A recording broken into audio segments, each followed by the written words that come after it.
dude, Kuya Rod almost chased me down Briarwood one day in his car. And I was like, he probably doesn't even remember that. I don't. I'm sorry.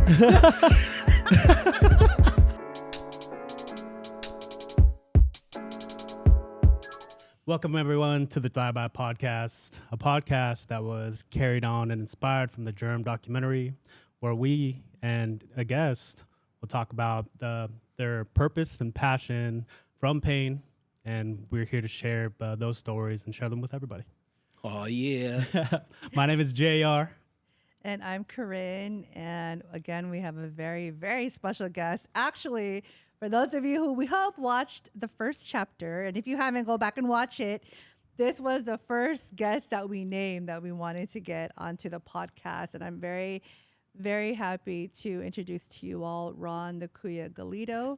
Here I am. Yep. Appreciate it. Kuya Ron, for those who are unfamiliar, Kuya means big brother in one of our Filipino languages. And I've known him. My earliest memory was when I used to be very close to his sister Sherlyn, and in 7th grade, when he took us to take pictures. I don't even know if you remember this. And your old, I think he had like a CRX. It was an old white car. A white car? It had the boombox in the back, and Sherlyn and I literally sat on the boombox. Yeah, that was A lot of bass. That was a G ride. Yeah. Back in the day, and he took us to take our pictures at Spectrum. That's what For I those who remember. don't know what a G ride is a stolen vehicle. You know what I mean? He put his 13-year-old sister. I put my own speakers in there. I'll drop it like it's hot. Yeah, I was dumb. That's all right though. You're good now. But our dads actually were in the Navy together. We learned that later. Our dads were shipmates together. Our families. it. Your dad was also a CEO at Donovan when I saw him, and he gave me the cold shoulder. Oh, But that's why I pressed hard when I was doing his tattoo. It's get back. You remember that, Uncle? He did. He was like, I want the Galido son to do my tattoo. And here's something about my dad. He if he's super, super like polite and nice to you, that means he doesn't have much respect for you. It's the homies that I've had that he like presses on and challenges Yeah. that he has respect for because he knows you could take it, which is the same way he raised us too. But all that said, so we do go back a ways, and JR and Kuya had a chance to meet during one of the roundtable talks that you and Milo would host. yeah, So that was like 2.5 years ago already. 3 years ago. Yeah. It's been a long time since I seen you, man. It's been a long time. It's actually evolved. We do the link up with Chicle and RJ. Yeah. So I have my groups at Harley Davidson. You know, once the circles opens up, you know, on and on goes the circles. So it doesn't stop at one thing. It just keeps on evolving. yeah, Let's look, I go. feel like this conversation is going to go in circles too, because the work that Kuya does now, and there's a reason why. I don't call a lot of people Kuya myself, but I don't either. right? Because you are that role, and you're older. It's respect. Like to me, it's like it's really respect. So they got cats that are older than me and whatever. Like, if I don't respect you, I won't call you that. It's just me, you know. Understandable though. So let's talk about that, because we just mentioned that you hold several men's groups. Circle is such an important thing, but there's a reason why almost everybody who knows you or has met you at some point in life calls you Kuya, because you really do play kind of that older brother guide. But like you had mentioned earlier, though, when I first started hanging out with you at 13, we were riding in your interestingly acquired vehicle. So how wherever you want to start, Kuya, I know you in so many different ways. He's done one of my tattoos. His shop, you own Good Life Tattoo, which you had started.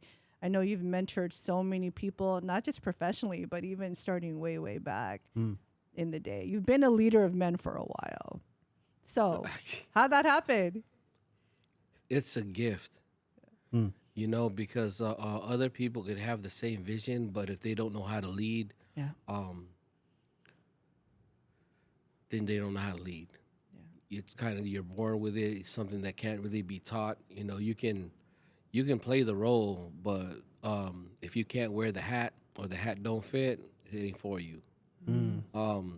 I never wanted it. I never wanted responsibility like that, but it's the role I've been given, and so it just it trickles down to all facets of life, whether it be like the bikes, the motorcycles, or whatever. Um, your your uh, your qualities will always shine, regardless of how someone tries to throw shade on you. Yeah. It always comes out, you know. When did you first realize that you're the kind of person, because not everyone's like this. There are certain folks, though, that other people are willing to listen to, whether in a good way, maybe not so good way. But when did you first realize that you're somebody that folks? Look up to. Mm-hmm. I think in the gang culture, All right. you know, but that started off with like who was ready to do what needed to be done. Who was because I was small. I still am small, you know what I mean? But it didn't matter. It was like the bigger the person or the bigger the group, the more respect you get, you know, from your homies. You know, and I was always that one to run up and like sock somebody up out the blue or be the first one to start the drama. And it's not that I wanted to start drama, is that's who I was at that time, you know? How old were you when you say that time? Um, Like, when did you start up in that Man, life?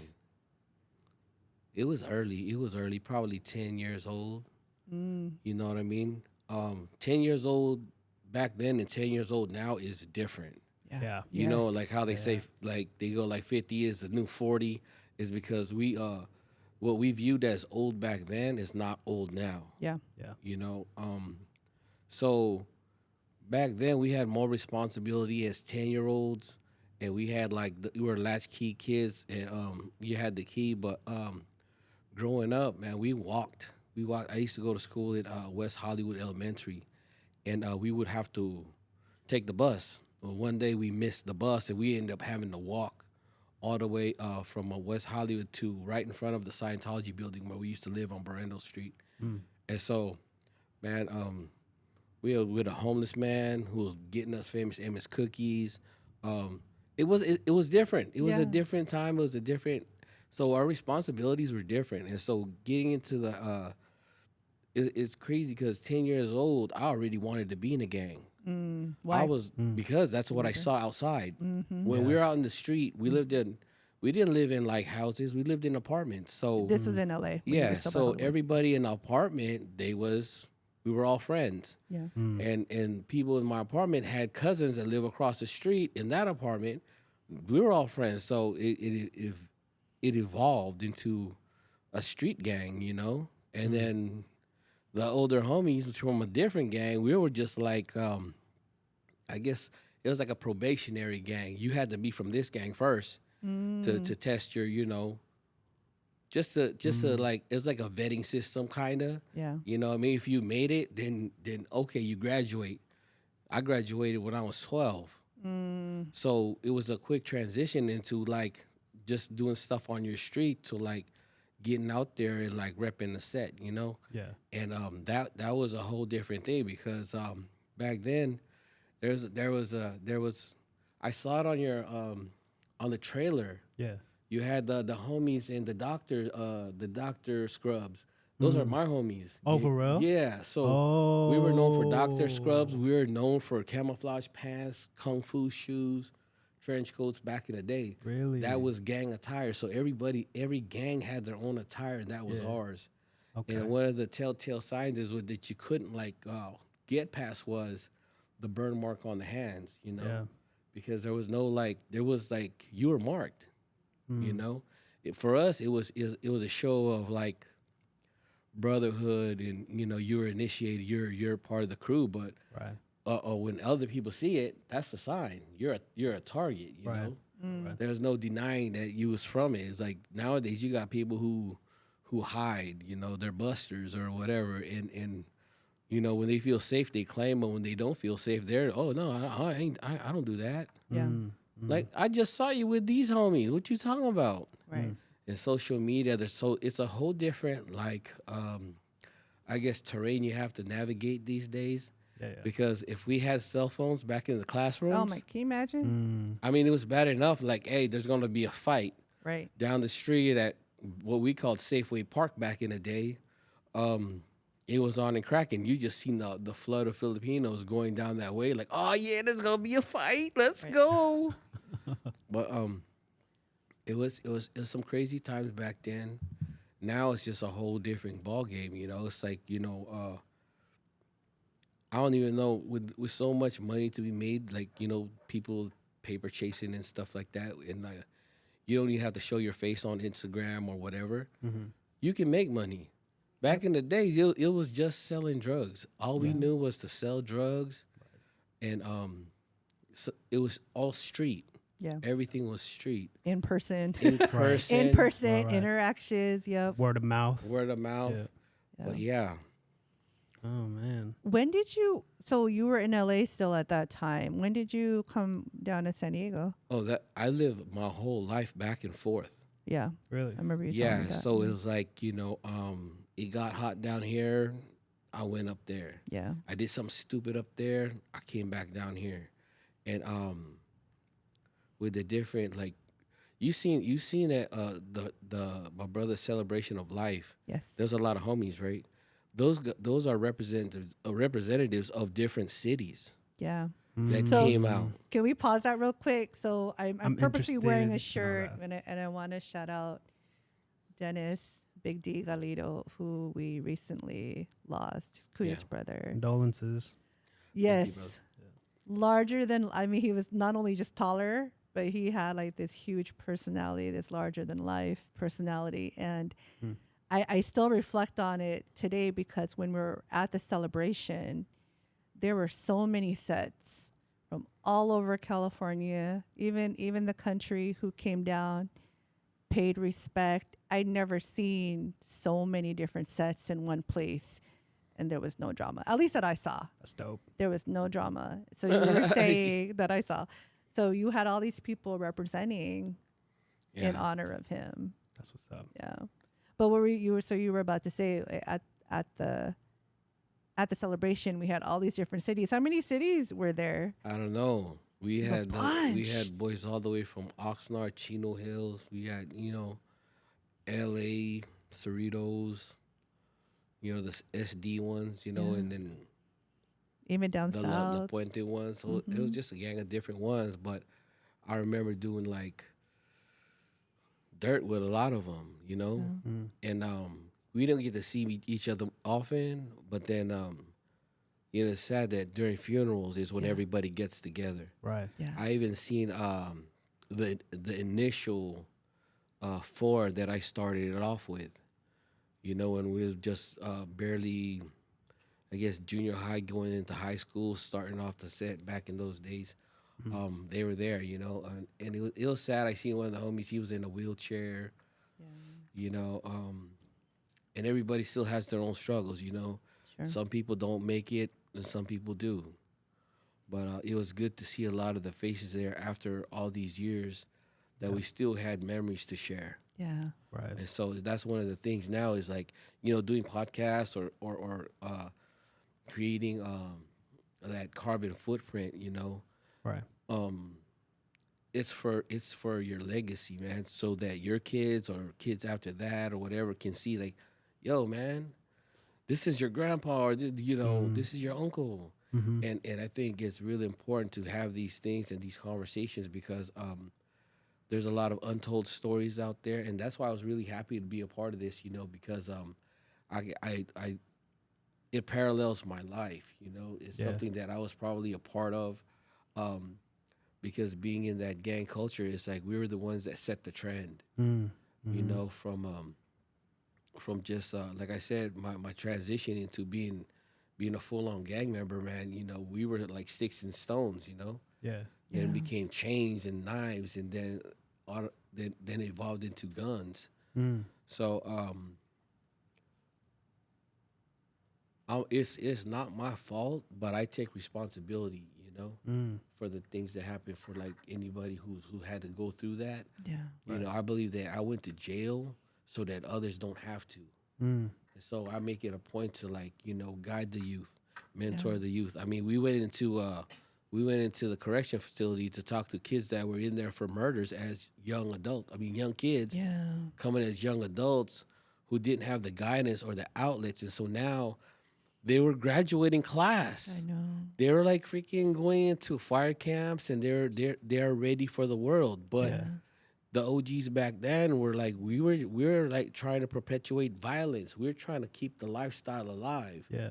And so what happens when you go in now, you don't got an OG telling you how to stay out of jail. He's trying to tell you how to survive while you're in there. And so I was able to like link up with people that were lifers Yeah.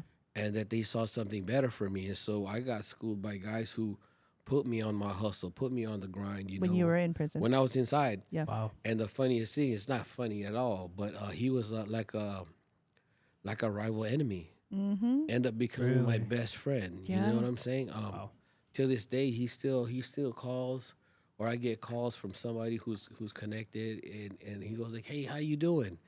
And he's over there trying to create a program to when he possibly paroles for mental health. Yeah. Yeah. And so it's like that's a big thing that I'm a part of too, is because that's what the circle's about. Is because men need men. Yeah. Yeah. Mm-hmm. So you were talking earlier about like so many of the young men at the time didn't have guidance, and it's because I mean we had fathers were around. They were gone a lot though. Like our dads were military. They were gone a lot. Yeah. I think one of the questions I remember back in the day when law enforcement was really starting to investigate and crack down on the Asian Pacific Islander gangs, there was all these assumptions they were making about why in particular the Asian and Islander gangs were rising up. I would just love to hear why you think that was happening at the time. Well, the thing because the thing about that is how gangs claim cities and barrios and hoods. Right. Yeah. Well, the thing with us is we were mobile. Yeah. A lot of us see. I see Filipinos in gangbanging. It's like, why? Yeah. After the fact, right? Yeah. After I led my life and Right. built my reputation on gangbanging, when I was locked up, it was like, why? We come from good families. We come from good like traditions, Yeah. but yet it was just like it's funny, like the church that they had my brother's services is the same church that we were altar boys at. Yeah. So we were altar boys, and we made choices, Yeah. right? And so because like in the trailer, right? Your brother made choices, and you just saw him as a role model and an example. But what was our examples? Because our parents worked hard. Our parents did what they had to do. They and in the bamboo. If you listen to Exercising the Demon, where it's about Yeah. my brothers, right? Yeah. About how our parents took us out of our situation to bring us to paradise. But what Exactly. was it? Yeah. Yeah. And so I seen when your dad was like kind of like blaming himself. What did I make the right decision? At the time, yeah, of course, we Yeah. want a better life, and so this is the ticket. Right. Yeah. But we didn't know the pitfalls of what we were gonna face. Yeah. Right. Being from outside the country, it's like people from Mexico coming here. Yeah. Yeah. But see, all we know is work. Yeah. All we know is to get out there, work, and do what we got to do.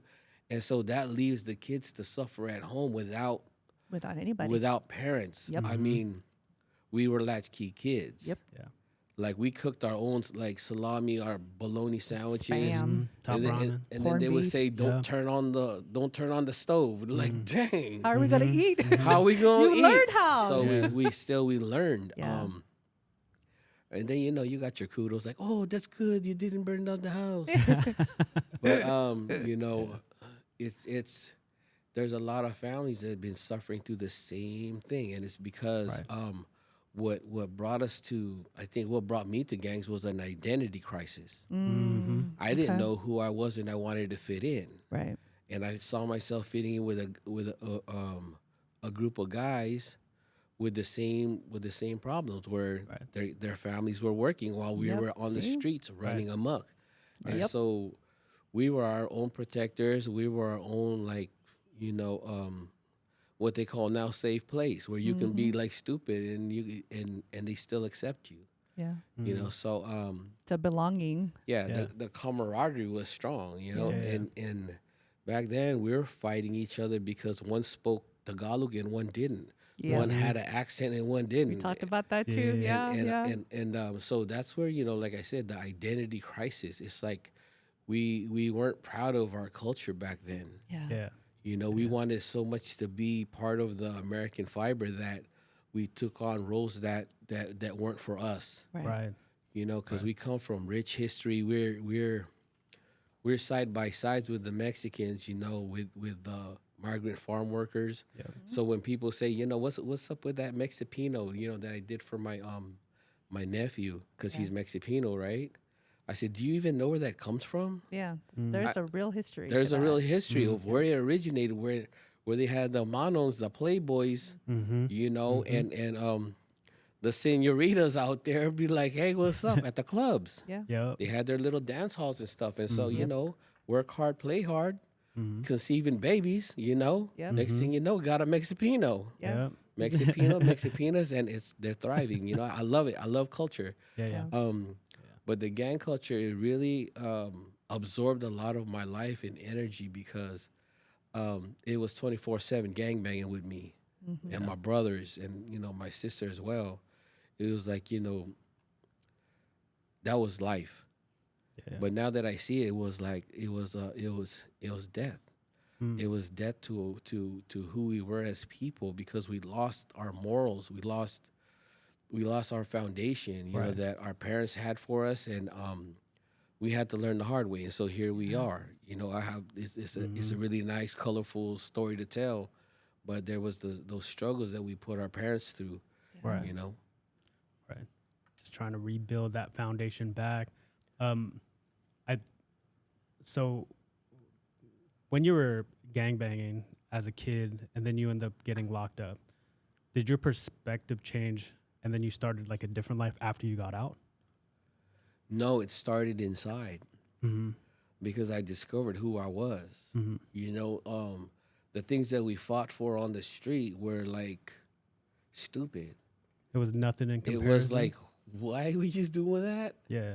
Because you had to stop claiming your set. You had to stop, claiming your colors or Yeah, whatever.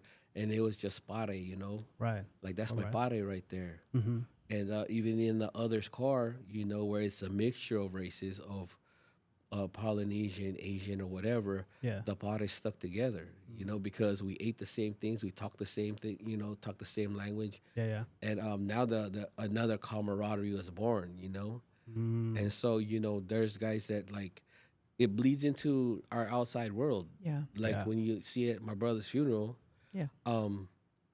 man, that was every set from San Diego there. Yes. That's why it was like, hey, something gonna pop off? Yeah. Like, We were all even in the church. yeah. You could tell there's this tension of like, oh, just in case.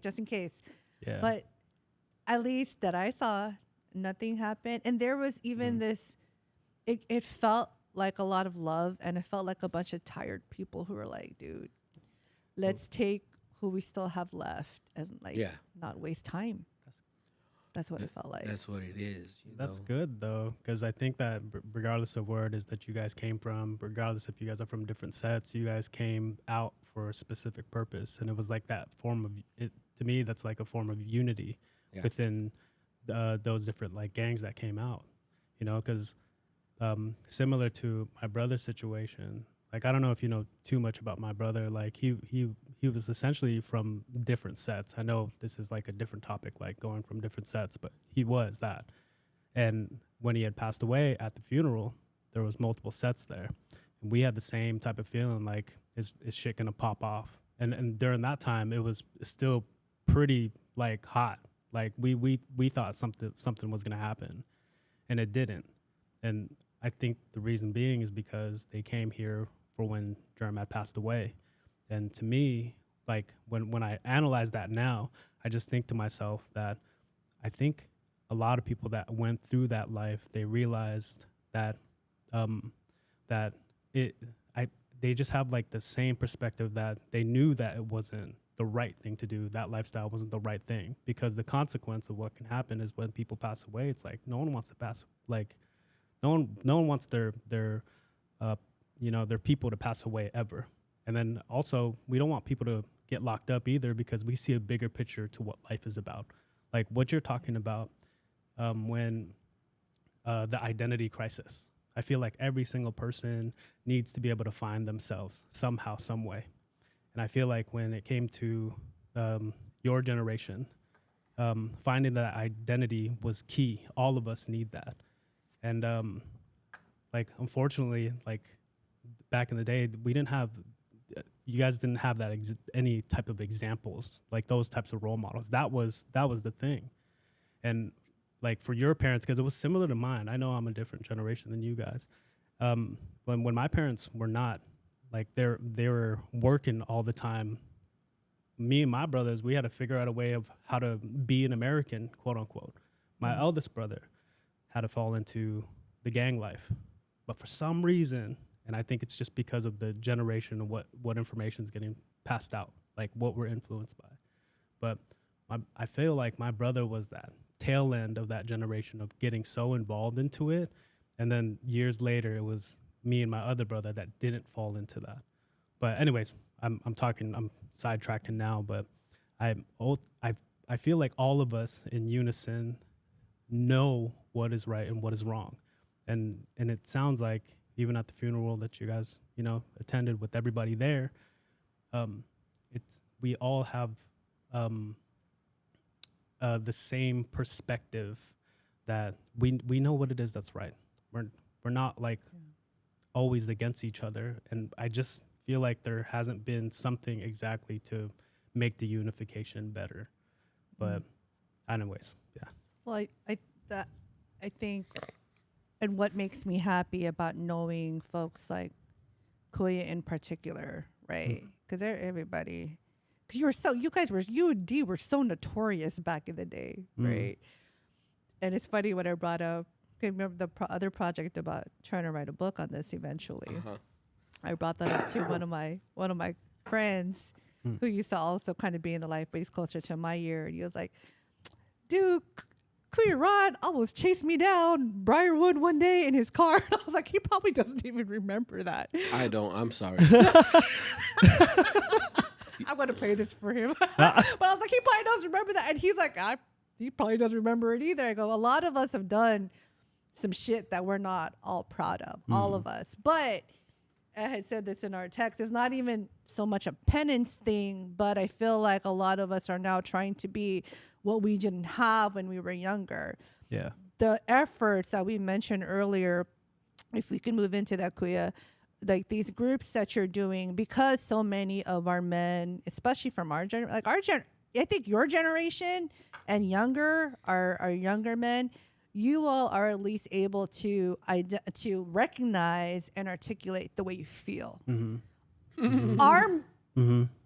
you. Our men are like, what? It's such a hard thing. And so what makes me happy though is when you see men like Kuya, like you, trying to do that. Yeah. That's a fucking game changer. Yeah. It's one thing to get like somebody who, didn't come from the life and who can do that. But for someone who came from a certain kind of life and now trying to do that and do that for other men and boys, that to me is such a game changer. And so how did that happen, Kuya? Like, again, we talked about how you used to run with gangs, and it's funny because now you also have, how did Section 8 come about too? Because now you have a club, it's not a gang, it's a club.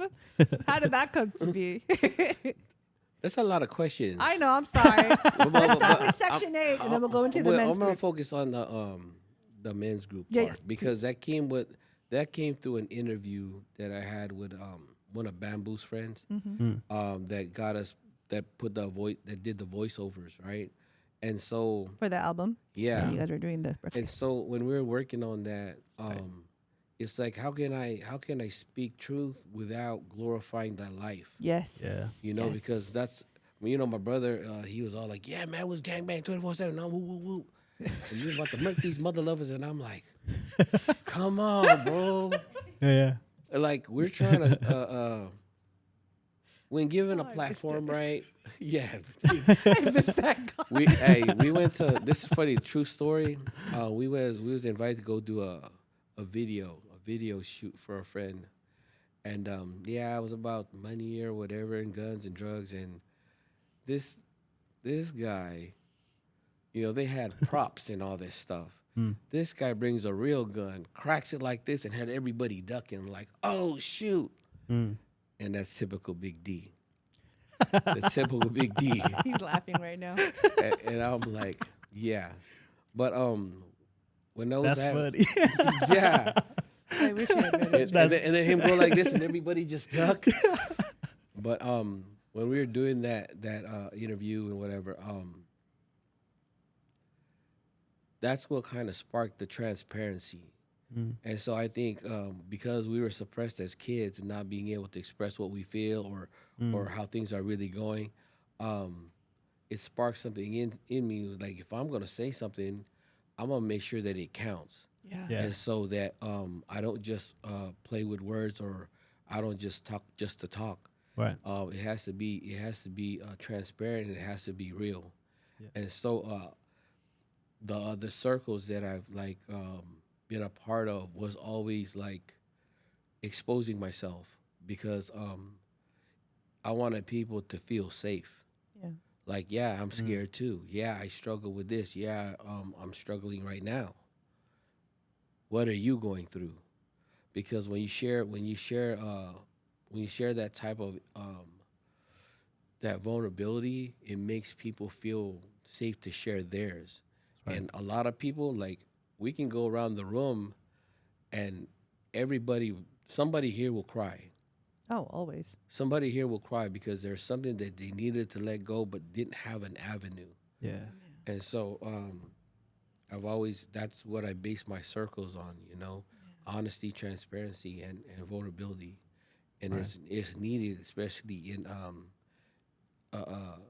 mental health. So in those circles, I try to normalize mental health, that we are okay with not being okay. And when we started off with this the bike club, everybody's bike club is different. You know, everybody's I guess their mission statement is different when they create their bylaws and rules.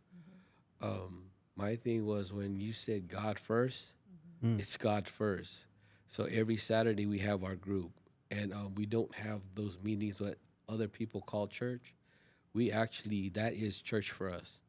And it created a bond to where it's like, it's not just brotherhood, it's family. So our families are involved. When we go to do an event, the whole family pulls up. We'll pull up on our bikes to, you know, because we're a bike club, and then our families will come, you know. It's like, dang, y'all came deep. I thought you wanted the family here or the club here. So it's just another vehicle or another vessel in which we use to service the community. And so that's the thing. It's like we're a community-based type of motorcycle club. We're not out there at the bars. We're not out there at these functions that the norm. It's different. Yeah. You're more than a social club. Yeah, Like, it's- you all actually do Yeah. community service. Yeah. and so It's that's more why than a bike club. that's Yeah. why we don't worry about creating numbers and membership, because you know, the more people you have, the more people you have to take care of. And you know, with me, I have, like I said, it's family, so I have a lot of interaction with the wives, Yeah. with the kids, and not just on the how you doing, but Yeah. like, how's your home? Like, how's everything going? You know, how's your kids? We support each other, kids, in whatever they do, and so it's tough to build when you're trying to like keep together what you already have. Yeah. Like I said, I've been in big gangs. Come on, like we was everywhere. And it's like really the 4 quarters beats 100 pennies. Mm. So right. Mm. yeah, So you ended up creating this yourself? no, it was a legacy club. Yeah. It was built on camaraderie Yeah. in Eva Beach. You know, with the founder. His son was going through I think it was leukemia or something. Mm-hmm. And they started getting together doing bike washes and stuff like that, and it evolved into to a bike club. Yeah. And so it's funny, this happened in Hawaii, right? Yeah. But I met these guys in Guam Mm. when I was in my tattoo travels and still touring when I still thought it was cool. And I found myself over there through somebody on Instagram goes, "Hey man, pull up," and Yeah. I happened to be in the area, so I took a flight out there, stayed with them, um, and just did what like yeah, I was embraced. Yeah. And so I had a bad falling out with a bicycle club before. Remember, I was part of that bicycle club movement, and I said I won't join a club again. You know, Mm. until this. I had said something I shouldn't have said. I said like if this ever came to the States, I would join as a member. You know what I mean? And Yeah. next thing you know, it is what it is, and here I am. Like Now I you're said, president. you can't hide Yeah. or you can't throw shade. Yeah. It will always come out. I end up being the president, and Let's go. so now we're doing what we do. You know, Yeah. Yeah. And what made you emphasize heavily on the mental health for, your peers? Like, because I am like, I'm not an okay person, bro. Like I deal with a lot of things in my head, and I don't sleep well. I sleep like 1, 2 o'clock in the morning because my head's always. mm, And I think people need people, yeah. Yeah. and so like I think if I didn't have certain individuals in my life, I'd be a wreck, Mm. Mm-hmm. you know. And all of them lead me towards God, you know. So I'm like everybody else. I want to have a drink, you know. I want to I want to smoke, Mm. you know. I want to have fun, Mm. but that type of fun led me to where I was at. Mm. And so now I become an advocate for sobriety Yeah. and recovery. And as much as it's around me, I'm still not tempted because I know that other people are counting on me. Yeah. You know what I mean? You Right. know, and I don't look at the people who count on my downfall. I count on the Yeah. people who want the same life. Yeah. And so like being an example of somebody who can be like, because what we're looking for is somebody that was cool back in the day. Yeah. Yeah. Who did we think was Exactly. cool? We thought Ice Cube was cool. We thought Tupac was cool. Mm-hmm. We thought, you know, and we, if you think about it now, being grown, you're like, man, them fools was actors. We was doing the real gangbanging. They was just showing us. And so that's why I said that influence was strong back in the day. Mm. You know, from the lyrics to the visuals. Yeah. I mean, I know there's stuff right. that I shouldn't have even seen, but Right. because I saw it, I lived it. Yeah. Yeah. You know, all that, you know, menace to society, man, that was like my jam because carjacking was my thing. Mm-hmm. That's what I got locked up for. And so she was talking about a white whoop whoop car with, bro, I had a new car Yeah. every week. It was one of those things. It was like changing clothes. He's like, it wasn't a CRX. That week He was that week. It it was wasn't. something else. The speakers were the constant. though. Yeah. Yeah. Yeah, And the Star Shots photos. It had to have sound, you know. Yeah. Yeah. Like if you look at my story today, it has the guy goes when you put your first subwoofer in your car. Oh my gosh, it's 'cause this is me. Magic. You feel it through your whole body. It is magic. Yeah, That's oh man, that was the lifestyle back in the day, huh? yeah. Big beat, big booty. Hey, Big everything, big beats, big vibes. Wow. Oh my gosh, Kuya. I noticed. So you mentioned something else, and I want to go there for a little bit if we're okay, because I love that you talked about advocating for sobriety. Because I noticed that when we're all at events, so Kuya and I are also on the board for Team Only Stronger. We're a nonprofit started by Ariane Mabalot and her dad Gary. Ariane unfortunately experienced sexual trauma at the hands of somebody who was supposed to love her and didn't do it the right way. And so I got brought in. It was Kuya and our other dear friend Izzy who brought me in. And we talk a lot about, again, advocating for people and talking about these stories that we don't talk about a lot. One of the other things that you just talked about, though, was substance use in our Philam and in our Asian communities, because that was very much a thing, still is a thing that we're seeing. I lost a cousin who unfortunately passed after taking one hit of something. We don't know what it was to this day. But I noticed that when we're at our events, our Only Stronger events, when I come out to the Section 8 events, the Section 8 guys don't drink. And I always respected that. And, you know, That's again, not to compare clubs or groups or anything, but the Section 8 guys, they really are very strong role models. I'm sure they drink, but they don't drink when they're repping the club. They're very adamant about, oh, no, we're not. No, not right now. I'm not going to drink right now. That's not which what I it's centered appreciate. around. That's Centered cool. around that. Do you mind just a little bit? You talked about how you just mentioned how substances kind of led you to a life before. How were you able to break from that? 'Cause that's a whole story in and of itself. Well, you gotta hate what destroys you. Yeah. You know, I was robbed because of my addiction, because of my alcohol. Yeah. You know, and like for me to turn back to it, it'd be like, man, you're an idiot. Right. Didn't you learn?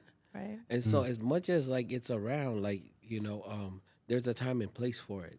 I'm not saying like because of my beliefs that it's bad. Yeah. It's bad if you do bad with it. Yeah. Right. You know, Right. Doesn't hit everyone the same way. No. If it takes control of your life and yeah. it affects So it. Yeah. so there's a lot of people that I know function while they're high. Does it make it right? They're drunk, but they still go to work. I mean, it's like it ain't breaking the law until you get caught. But for me, I'm a two-striker. That's why I walk a very thin line. You know, and so like I don't like getting mad, and I don't let that's why mental health is important to me, because if I let myself get to that place, then it's game over. Because if somebody pisses me off, I'll be that next person you see over road rage. Yeah. Because I know myself. Yes. And so if I know that this will bring me to that place, don't go there. And I've had people go like, man, I want to know the old you. Like in different circles, somebody wants to know the old me because they heard a story. I said, why? What? Yeah. I'm like, if you heard this story and it didn't sound like it was a good one, why would you want that? I said, be If happy. I wanted him, he'd be here. Yeah, be happy with what you got. Yeah. Because right now we are good. But if like I'm in a situation where I feel like, you know, I wanted to be gangster, I could see you got a nice chain. Oh, you got a beautiful wife. You got a nice car. And then I start thinking like, oh man, I'm tripping again. Yeah. I have PTSD. Yeah. You know, I see a car, you know, people do not leave your car outside in the driveway running. Yeah. No, never. Yeah. Oh yeah, but I've taken 3 cars that way. Early in the morning when I wasn't supposed to be up. Yeah. Like, Because people go warm up their car. people warm up their cars and the next thing you know, It's gone. It's gone. The car is But- warm and gone. Yeah. That's just like I think everybody's a target, you know? And I don't want to see people that way. Did you just go cold turkey on alcohol and all that, or did you have like for you what helped you? A lot of people don't know it. A lot of people do. Is in my quest of finding myself. Yeah. I was Muslim for 7 years, and on other podcasts, people were all like, "Oh yeah, he was trying to hide from the drama or whatever." I mean, you know what? When I became Muslim, the drama started. I had to fight my own people. I had to fight. I had to fight for respect. I was always like, I had to watch my back, and it was like, you're in a place where you can't run. You know, Were you locked up? no, no. This is while I was locked up. Okay. You know, you make decisions, and one person's decision can change the atmosphere or the temperature of a whole yard. Yeah. Wow. You know, you bring one person, one shot caller from a level 4 facility, all of a sudden the same people that were listening to rap music are now can only listen to oldies. And this was with the Mexicans, you know, when somebody was like high power and like you're like, oh shoot, somebody hit the yard. Yeah. But you know, it was, you know, I didn't think it was gonna go where it went when I made my decision because mine was a historical what you call that? I don't know, it's like an epiphany. Like, oh, we were Muslim before we were colonized Yeah. and all this other stuff. So, you know, just like how blacks they get into their Afrocentric roots and they're like too black, too strong and all this and all that. Like that was the roots. You know, For you. who were we, you know, as indigenous people and like wow, that's fascinating because you got nothing else to do but time. And it's either you let the time do you or you do it. Right. And so I use it, a lot of it for educational purposes. I don't know how to Nice. gamble because it was never in my blood. It was never in my family. I didn't play cards. I didn't play chess.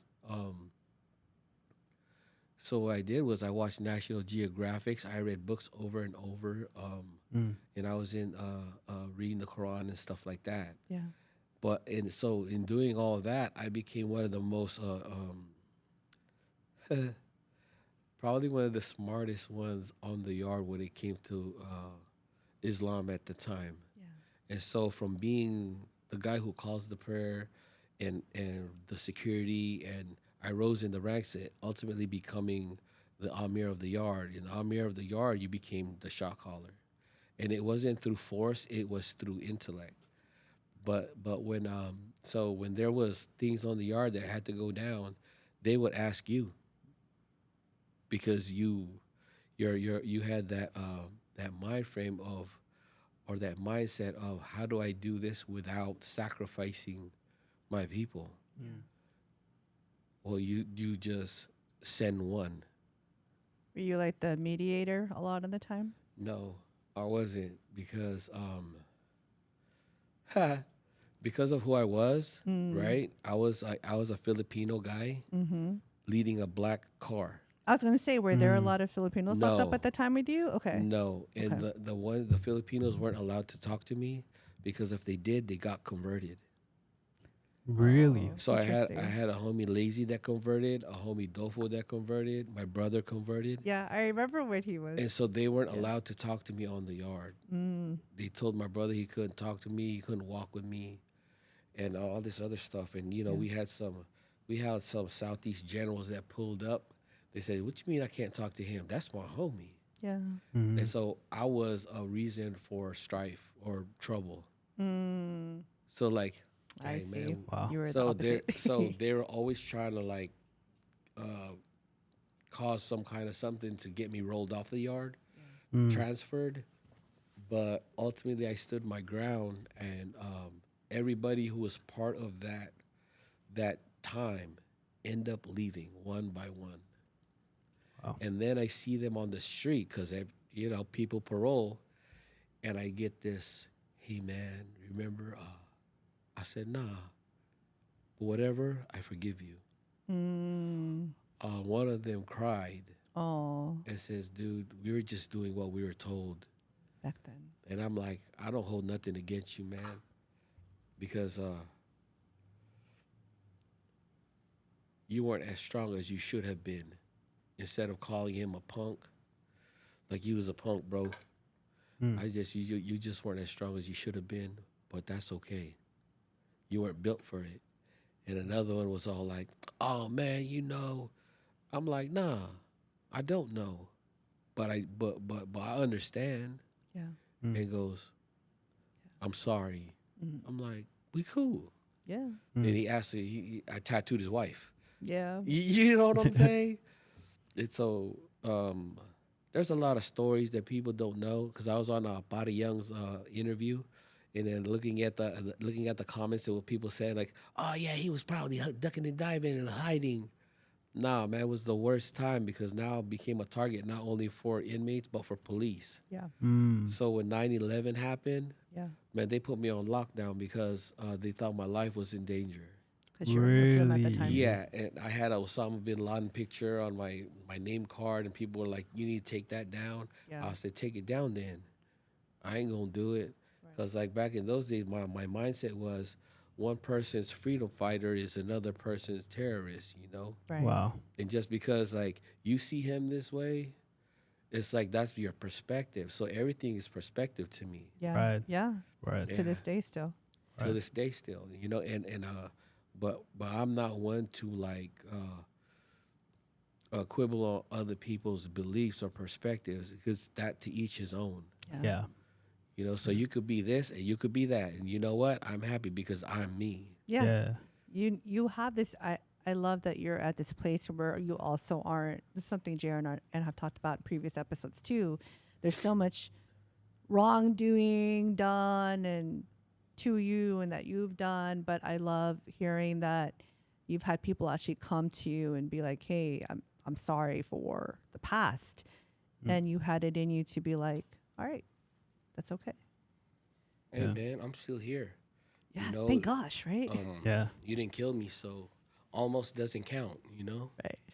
Yeah. But what doesn't kill you Did Monica makes say you that? stronger, She right? said almost doesn't count, right? And so I was like, yeah, we still here, we good. Because, you know, behind the action, there should be a feeling, Yeah. Yeah. you know, and some people did it because they were told to. They didn't have animosity towards you. It's just what we did. Yeah. With the orders at the time. Yeah. You mentioned how you you talked about this. We haven't even gotten here yet, but you started tattooing in prison? Mm-mm. When did I you start? tat- How I did that come about? So back in the day, it was in L.A. The homie Husky used to tattoo all the homies with the Walkman motor and stuff like that. Yeah. And so we went over there, and the homie Earl got tattooed. And I'm like, I was watching, like, man, I could do this. You know, because back then, man, it was like it was life or death trying to get a tattoo. The L.A. homies were getting tattooed by another hood in another hood. So you don't never know something's gonna pop off just so that you can have your you know your set. And I was like, and finally I was like, man, I'm gonna try to pick this up one day, you know. And I had some other homies like this one dude youngster from Puente. He was all tatted up, and I was like, damn fool, how old are you? He goes, I'm 15, bro. Oh. By 17, I'm gonna be all blasted. I was like, man, I'm gonna learn how to do this. Yeah. So I learned how to do it, but it wasn't fun. You know, it was cool, but it wasn't fun. You know, and so I did a few, and like you know, it was more hardship than anything. Yeah. Trying to find every piece and build this like contraption This or whatever. unit, yeah. And I was like, Was that after or before before. prison? Oh, that was before, So before you went in. Okay. It was Yeah, yeah. easier in prison. You know why? Yeah. Because you just say that you knew how to do it, and it will just appear. It was automatic. Oh. Oh, like Oh, the so- tools. Yeah, the Oh, tools. you know like, how to do here it? you go. Yeah. Yeah. Just say the homie You're, knows you're how. you're the guy. You're the guy. There's some They- creative Yeah. people in prison, man. Yeah. You make all kinds of Oh, stuff in man. there. Walkman more depends, and so the ones that we're making on the street were boo boo compared to the ones I seen in there, Yeah. because they knew how to make it. Like, Mm-hmm. and then when it got out, it was me and the homie Dolfo. We had made a bucket list of the things we wanted to do. How cute. What Take- was on your bucket list? Road trips, Magic Mountain, Oh, I love that. eating hollow, getting tattoos, and just stuff, you know. Experiencing life Like, at that point. man, yeah, let's do this. And so when we get out and we're like, all right, let's go get some tattoos. bro, I found out how much tattoos cost. You know what I mean? And I'm like, Fuck it, I'll just man, do it we myself. only got $200 gate money. You know, you get released with $200, then you set you on your way. You know, Mm-hmm. and I'm like, you can't even do nothing with that. And I just bought boxers and toiletries for a program that I had to go to. Yeah. That's another story. But he goes, I go, bro, you buy the machine and I will tattoo you. Right? He bought the whole kit and caboodle. It took me like 4 hours to do these Bible letters, 4 of them across his back that said Pinoy. And like, You got out together at the same time? no, but close Around the enough. same time. Around the same time when we hooked up, and it was like, dang, I had banged that out in like an hour and a half now. You know what I mean? Yeah. But it was crazy. Yeah. That's where it kind of like went. That's how I got into tattooing, because ever since that day, I never put the machine down. Mm. Now you have your own And shop. that's how Good Life started. Oh Yeah. yeah, no. Good Life started with me and Brandon Ortega, Okay. and he was always known as Sarap Boy 97. Right.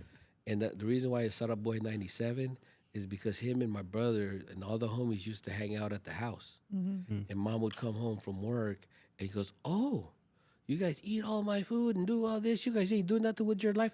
Wow, Sarap Buhay, huh? Like, that's a good life. And so The Galito, Yeah, so yeah. the Galito house it was was the Sarap Buhay. it was the origin. You know, my mom said it, and Shout that- out, Auntie. yeah, that's what shot them in the trajectory of their lives. Like Yeah. they joined him and my brother. They joined the military and they did what they did. And full circle coming back when I get out, Brandon was one of my guys that, he was doing everybody's ties and everything. For the groomsmen and stuff. Like I never knew how to tie a tie, and what this is funny, man. He was the guy that I worked for in the prison who showed me how to do a tie Yeah. and how to eat at a table with all the The utensils, different forks the and salad, spoons. yeah, The, I was the getting- fancy way. the fancy way, Yeah. Inside, outside, in. yeah. And so I don't know that. Bread, Yeah. drink. Man, I just do I don't this. know that, I just, man. I'm I like, just do this with the utensils. You know how it's all wrapped up and I just Yeah, throw it, then it's all. But yeah, Brandon. When one of my trips of tattooing him and going out to tattoo in Tennessee and Texas, I gave him a machine, not knowing that, not for tattooing, just like a gift, like a memento, like I Yeah. appreciate you, because he would bring me clients. And then I told him one day, he goes, hey, man, he was kind of telling, he goes, I don't know about dentistry anymore. I'm not really feeling it type thing. Yeah. You know, lost my passion or love for it. And next thing you know, that look in his eye, it's like, So I'm like, if you ever want to move the back, to Dago, man, we'll open up a shop. Yeah. Nice. And so that's how that happened, Oh. through prayer and supplication and waiting on the Lord. It happened. Yeah. And that's why I don't know if you see my last post with Chris praying over his client. I saw that. That's Yeah. one thing that we do is if it's not an introduction to the Lord, the Lord's name will be spoken, at least once while you're getting tattooed. Yeah. And those people usually come back and they're like, hey, you're not gonna pray? I get it all the time. Like, you're not gonna pray? I'm like, I'm not even there yet, bro. Chill. Just in case It's a the part needle of the process. something Yeah. happens. My thing is like, man, if you want straight lines, then you got to pray for my hands, Exactly. That's what I'm saying. Yeah. And so, how long have you had Good Life now? Shoot, I think 2012. Oh, That's wow. 2012. Yeah, I remember your Dang. older shop in Lemon Grove. Yeah. That's when you had 13 tattooed years me back, way back. Yeah, But now you're in. I remember yeah. that the reason why I end up tattooing you is other people wanted to tattoo you and then document it as if it was something like, oh yeah, because you're connected to the tribe. 'Cause I'm actually You're Kalinga. a real Kalinga. And so everyone was like, I want to there's all these people who always want to kind of claim claim me. Yeah. But I went to you because I actually, number one, I know you. Yeah. And you're also not someone who like professes to be a chief or anything Yeah. like that. That's an earned thing. Yeah. And you know, even then you again we have history and I know Yeah. you and I Yeah. know that the work that you've done and the person that you are to so many people. And I also love Kuya. I appreciate how you just during this past hour you've talked about how you're still going through things and Yeah. you have your own PTSD. I think a lot of times people look at folks like us who they're like, oh, think they they're got it our all together. leaders. They Like, got it all they're together. the Yeah. community Kuya and that's the community Ate Manong. And I'm thinking like, yeah, we've got a certain way, but it's not still without its challenges. And I Right. think that's why we still continue to do this stuff because it's a sense of community. Like that's something big I keep pushing forward to people. Yeah. And you've done that and you've done that for other men, which is so critical because Yeah. at least girls and women, we know when for the most part, if we're struggling, we know we can call our girls and they'll drop shit and be there for us. And I Yeah. love that you've done that with the men. So you mentioned that To you this do day. this every Saturday with the club. Is that the one that you do at Harley? Yeah. In National City? But we also have the cool. link up that you also do with Chicle over at Emo Brown and RJ at Vision Culture Foundation. So shall we have I love our network It's, of homies. it's pretty big, and so the thing with our network, Dope. it's not Filipino. No, it's not just that. It It's- can't Yeah. be. It's everything. You know, Yeah, Yeah. it has to you be. can build within your own, but then that limits your association, and that's why the gang thing for me was like being part of a gang. You just minimized your world. You minimize Interesting, I you love minimize the people you can call out to, or you minimize the people who can care for you. And that's the part I look at. Yeah, It's- good it's- point. Yeah. So when I opened myself up to the world, it was now the world got your back, not just a certain individual or certain group. Yeah. Right. Right. And it's so beautiful. That's good. Do you have questions that you have? No, but I do hear that you might be tagging along with us for Oh yeah, man. the film with the Germ documentary. I appreciate Oh yeah, it. let's talk. You gotta. Yeah. It's already 12:20, and I know you still have another party to get to, Yeah. but I don't want to hold you too I much. don't but- even know if they still Yeah. party. but- No, I just want to say thank you both for wanting to be a part of it.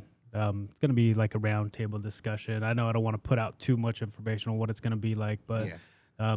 there's a reason why I always thought of you from the beginning. So throughout the creation, I've always told my homie John about including you on it because your perspective is in the right place.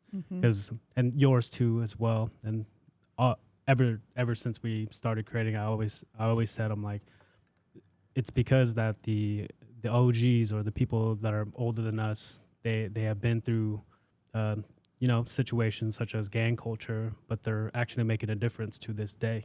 And that's something powerful that I believe that people need to hear, especially the younger generation.